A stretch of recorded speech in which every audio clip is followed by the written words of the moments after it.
Hi ಎಲ್ರಿಗೂ welcome back to my YouTube channel. 16th February ಬೆಳಗ್ಗೆ 2:30ಗೆ ಸ್ನಾನ ಎಲ್ಲ ಮುಗಿಸ್ಕೊಂಡು ರೆಡಿ ಆಗಿದ್ದೀನಿ. ನನ್ನ ಹಸ್ಬೆಂಡ್ ಪಾಪ 2 ಗಂಟೆನೇ ಎದ್ದಿದ್ರು. ಮಗಳು ಇನ್ನೂ ನಿದ್ದೆ ಗಣ್ಣಲ್ಲೇ ಇದ್ದಾಳೆ ನೋಡಿ. ಗುಡ್ ಮಾರ್ನಿಂಗ್ ಪಯ್ಯಮ್ಮಂದಿ. ನಾವು 3:30ಗೆಲ್ಲ ಹೊರಟ್ವಿ. ಇದು ಮಂಗಳೂರಿನ ಪಂಪಲ್ ಸರ್ಕಲ್ ಹತ್ರ ಹೋಗ್ತಾ ಇದ್ದೀವಿ. ಯಾಕೆ ಇಷ್ಟು ಬೇಗ ಹೊರಟಿದ್ದೀವಿ, ಹಾಗೆ ಎಲ್ಲಿಗೆ ಹೋಗ್ತಾ ಇದ್ದೀವಿ ಅಂತ ಹೇಳ್ತೀನಿ ಬನ್ನಿ. ನಾವು ನೈಟ್ ಮಲ್ಕೋಬೇಕಾದ್ರೆ 12:30 ಆಗಿತ್ತು.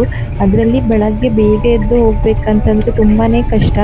ಆದರೂ ನಮಗೆ ಬೇಗನೆ ಹೋಗಬೇಕಾಗಿತ್ತು, ಒಂದು ಕಡೆಗೆ ರೀಚ್ ಆಗಬೇಕಿತ್ತು. ನಾವಲ್ಲಿ 6:30 ಒಳಗಿರಬೇಕಾಗಿತ್ತು. ನಾವಿಲ್ಲಿ ಕರೆಕ್ಟ್ ಆದ ಟೈಮ್ಗೆ ಬಂದ್ವಿ. ಒಂದು 6 ಗಂಟೆ ಅಷ್ಟೊತ್ತಿಗೆ ಕುಮಾರದ್ವಾರ ನದಿ ಹತ್ರ ಬಂದ್ವಿ. ಇಲ್ಲಿ ಬೆಳಗ್ಗೆನೆ ಎಷ್ಟೊಂದು ಜನ ರಶ್ ಇತ್ತು. ಇಲ್ಲಿ ನಮ್ಮ ಉಡುಪಿ ಮಂಗಳೂರವ್ರು ಅಷ್ಟೇ ಅಲ್ಲ, ಬೇರೆ ಕಡೆ ಜನನೇ ತುಂಬಾ ರಾಶಿ ಇದ್ರು. ಪಾರ್ಕಿಂಗಿಗೂ ಜಾಗ ಇರಲಿಲ್ಲ. ನಾವು ಎಲ್ಲಿ ಪಾರ್ಕ್ ಮಾಡೋದು ಅಂತಾನೆ ನೋಡ್ತಾ ಇದ್ವಿ. ಇಲ್ಲಿ 6:30ಗೆ ಒಂದು ಪೂಜೆ ಕೊಡೋದಿತ್ತು. ಅದಕ್ಕೆ ಹಸ್ಬೆಂಡ್ ಕುಮಾರದ್ವಾರ ನದಿನಲ್ಲಿ ಸ್ನಾನ ಮುಗಿಸ್ಕೊಂಡು ಬಂದ್ರು. ನಾನು ಮಗಳು ಅತ್ತೆ ಬರೀ ಕಾಲಷ್ಟೇ ಈ ನದಿನಲ್ಲಿ ತೊಳ್ಕೊ ಬಂದ್ವಿ. ನೋಡಿ, ನಮ್ಮ ಹಸ್ಬೆಂಡು ರೆಡಿಯಾಗಿ ಆಯಿತು. ನಾವು ಕುಮಾರದ್ವಾರದಿಂದ ಸೀದಾ ಕುಕ್ಕೆ ಸುಬ್ರಹ್ಮಣ್ಯ ಸ್ವಾಮಿ ದೇವಸ್ಥಾನಕ್ಕೆ ಬಂದ್ವಿ. ನನ್ನ ಹಸ್ಬೆಂಡ್ ಇಲ್ಲಿ ಪೂಜೆ ಚೀಟಿ ಮಾಡಿಸೋದಕ್ಕೆ ಕೌಂಟರ್ಗೆ ಬಂದಿದ್ದಾರೆ. ಬೆಳಗ್ಗೆ 6:30 ಪೂಜೆ, ಅಂದರೆ ಅದೇ ಪೂಜೆ ಬೇಕಿತ್ತು ನಮಗೆ. ಫಸ್ಟ್ ಪೂಜೆನೇ ಬೇಕಿತ್ತು. ಅದ್ರದ್ದು ಟಿಕೆಟ್ ಮಾಡಿಸೋದಕ್ಕಂತ ಹೋದ್ರು. ನಾವು ಇಷ್ಟು ಬೇಗ ಹೊರಡ್ಕೊಂಡು ಬಂದಿದ್ದಕ್ಕೂ ನಮಗೆ ಆ ಪೂಜೆ ಕರೆಕ್ಟಾಗಿ ಸಿಕ್ತು. ನಾವಿಲ್ಲಿ ಪೂಜೆ ಎಲ್ಲ ಮುಗಿಸ್ಕೊಂಡು ಇಲ್ಲಿ ಆದಿ ಸುಬ್ರಹ್ಮಣ್ಯ ದೇವಸ್ಥಾನಕ್ಕೆ ಬಂದ್ವಿ.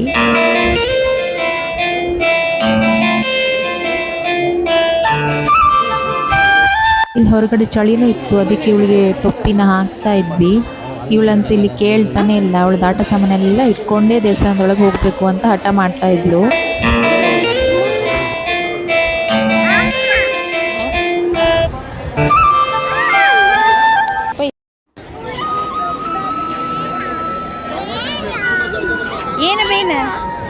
ಇಲ್ಲಿ ಪೂಜೆ ಎಲ್ಲ ಚೆನ್ನಾಗೇ ಆಯಿತು. ನಾವು ಬೆಳಗ್ಗಿಂದ ಏನೂ ತಿಂದಿರಲಿಲ್ಲ.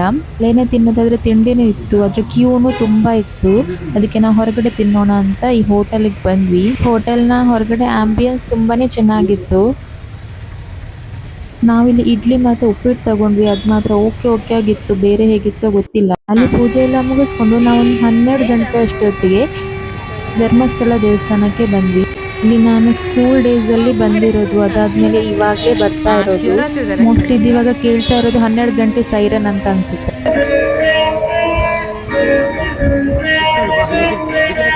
ಎಲ್ಲ ಅಂತೂ ಇಲ್ಲಿ ಸಿಕ್ಕಾಪಟ್ಟೆ ಬಿಸಿ ಆಗಿತ್ತು.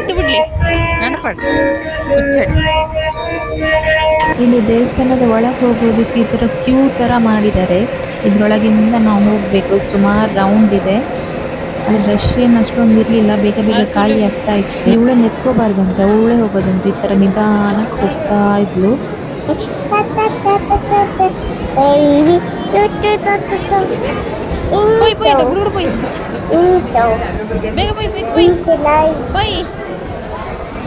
ಈ ಥರ ಕ್ಯೂನಲ್ಲಿ ಹೇಗೋ ಬಂದ್ವಿ. ಅಲ್ಲಿ ನೋಡಿದ್ರೆ ಈ ಥರ ಒಂದು ರೂಮಲ್ಲಿ ಹಾಕಿ ಬಿಟ್ಟಿದ್ರು. ಇಲ್ಲಂತೂ ಕೂತು ಸಾಕಾಗೋಯ್ತು. ಆದರೆ ಇಲ್ಲಿನೇ ಫ್ರೂಟ್ ಬೌಲು ಹಾಗೆ ಬಿಸ್ಕೆಟ್, ಜ್ಯೂಸ್ ಎಲ್ಲ ಸೇಲ್ ಮಾಡ್ತಾ ಇದ್ರು. ಅಂದರೆ ನಾವೇನಾದರೂ ಬೇಕಿದ್ರೆ ಪೇ ಮಾಡಿ ತಗೋಬೇಕಿತ್ತು. ಇದ್ರ ಒಳಗೆ ಬಂದಮೇಲೆ ಊಟಕ್ಕೂ ಅಷ್ಟೇ, ನಮಗೆ ಬೇಕಾದವಾಗ ಹೋಗೋದಿಕ್ಕಿರಲಿಲ್ಲ. ನಾವು ಹೋಗಿ ಕೇಳಿದ್ರೆ ಇಲ್ಲ, ನಾವೇ ಸ್ವಲ್ಪ ಹೊತ್ತಾದ್ಮೇಲೆ ಬಿಡ್ತೀನಿ ಅಂತ ಅಂದರು. ಅಂದರೆ ಮಧ್ಯಾಹ್ನ ಊಟದ ಟೈಮ್ ಬೇರೆ ಆಗಿತ್ತು, ಹೊರಗಡೆನೂ ಹೋಗೋ ಥರ ಇರಲಿಲ್ಲ. ಅದಕ್ಕೆ ಅಲ್ಲಿ ಪೇ ಮಾಡಿ ಫ್ರೂಟ್ ಬೌಲ್ ಹಾಗೆ ಬಿಸ್ಕೆಟ್ ಎಲ್ಲ ತಗೊಂಡ್ವಿ. ತುಂಬ ಹೊತ್ತು ವೆಯ್ಟ್ ಮಾಡಿ ಊಟಕ್ಕೆ ಹೆಂಗೋ ಬಿಟ್ಟರು. ಊಟಕ್ಕೆ ಬಿಡೋದಕ್ಕಿಂತ ಮೊದಲು ಈ ಥರ ಒಂದು ಟೋಕನ್ ಕೊಡ್ತಾರೆ. ನಾವು ಎಷ್ಟು ಜನ ಇದ್ದೀವಿ ಅಂತ ನಂಬರ್ ಬರೆದು ಕೊಡ್ತಾರೆ. ನಮಗೆ ಒಳಗೆ ಅದೇ ರೂಮಿಗೆ ಬರಬೇಕು ಊಟ ಮುಗಿಸ್ಕೊಂಡು. ಈ ಟೋಕನ್ ಕೊಡೋಲ್ಲಿ ಫುಲ್ಲು ನುಗ್ಗಲೈತೆ, ನಾವೇ ಹೋಗಿ ತಗೋಬೇಕಿತ್ತು. ಆಮೇಲೆ ಈ ರೂಮಿನ ಒಬ್ಬ ಇನ್ಚಾರ್ಜ್ ಇದ್ದ, ಅವ್ನು ವಾಕಿ ಟಾಕಿ ಇಟ್ಕೊಂಡಿದ್ದ. ಟೋಕನ್ ತಗೊಂಡ್ಮೇಲೆ ನಾವು ಕೇಳಿದ್ವಿ ಅವನ ಹತ್ರ ಊಟಕ್ಕೆ ಎಲ್ಲಿಂದ ಹೋಗಬೇಕು ಅಂತ. ಅದಕ್ಕೆ ಅವ್ನು ಎಲ್ಲಿಂದಾದರೂ ಹೋಗಿ ಮಾರ್ರೆ ಅಂತ ಅಂದ. ನನ್ನ ಹಸ್ಬೆಂಡ್ಗೆ ಅಲ್ಲೇ ಸಿಟ್ಟು ಬಂದು, ನಾವು ದೇವಸ್ಥಾನಕ್ಕೆ ಬಂದಿರೋದಲ್ವಾ, ಪೂಜೆ ಎಲ್ಲ ಮುಗಿಸ್ಕೊಂಡೆ ಹೋಗೋಣ ಅಂತ ಅಂದ್ಕೊಂಡ್ವಿ. ನಾವ್ಯಾರು ಅಲ್ಲಿಗೆ ಊಟ ಇಲ್ಲದೆ ಏನು ಹೋಗಿರೋದಲ್ಲ. ಹಾಗಾಗಿ ಅವರು ಬಂದಿರೋರ ಹತ್ರ ಸ್ವಲ್ಪ ಸರಿಯಾಗಿ ಮಾತಾಡ್ಬೇಕು. ಆಮೇಲೆ ನಾವು ಊಟ ಎಲ್ಲ ಮುಗಿಸ್ಕೊಂಡು ಮತ್ತೆ ಅದೇ ರೂಮಿಗೆ ಬಂದ್ವಿ. ಅವಾಗ ಅವ್ರು ಆ ರೂಮ್ ಅನ್ನ 3 ಭಾಗವಾಗಿ ಡಿವೈಡ್ ಮಾಡಿಟ್ಟಿದ್ರು. ನಾವು ನನ್ನ ಹಸ್ಬೆಂಡ್ ಒಂದು ರೂಮ್ ಅಲ್ಲಿ ಸಿಕ್ಕಾಕೊಂಡ್ರೆ, ನಮ್ಮ ಅತ್ತೆ ವಾಶ್ರೂಮ್ಗೆ ಹೋಗಿದ್ರು ಅಂತ ಅವ್ರು ಇನ್ನೊಂದ್ ಕಡೆ ಸಿಗಾಕೊಂಡ್ರು. ಅವ್ರ ಹತ್ರ ಎಷ್ಟು ಬಿಡಿ ಅವ್ರೊಬ್ಬರೇ ಇರೋದು ಅಂತ ಕೇಳಿದ್ರು ಬಿಟ್ಟೇ ಇಲ್ಲ. ಆಮೇಲೆ ನಮ್ ಜೊತೆ ಇನ್ನೊಬ್ರು ಮಂಗಳೂರವರ ಚಿಕ್ಕ ಮಗು ಇರೋರು ಇದ್ರು. ಅವ್ರ ಹಸ್ಬೆಂಡ್ ಪಾಪ ಬೇರೆ ಕಡೆ ಇದ್ರು. ಅವರು ಎಷ್ಟು ರಿಕ್ವೆಸ್ಟ್ ಮಾಡ್ಕೊಂಡ್ರು ಅವ್ರ ಹಸ್ಬೆಂಡ್ನ ಬಿಟ್ಟೇ ಇರಲಿಲ್ಲ.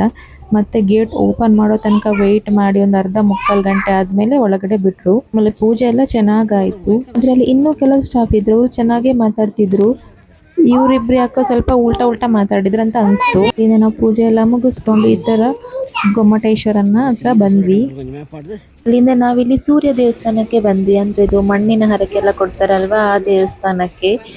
ಇಲ್ಲಿನೂ ಅಷ್ಟೇ ದರ್ಶನ ಎಲ್ಲ ತುಂಬ ಚೆನ್ನಾಗಾಯಿತು. ನಿಮಗೆ ಇವತ್ತಿನ ವಿಡಿಯೋ ಇಷ್ಟ ಆಗಿದ್ರೆ please like, share and comment ಮಾಡಿ.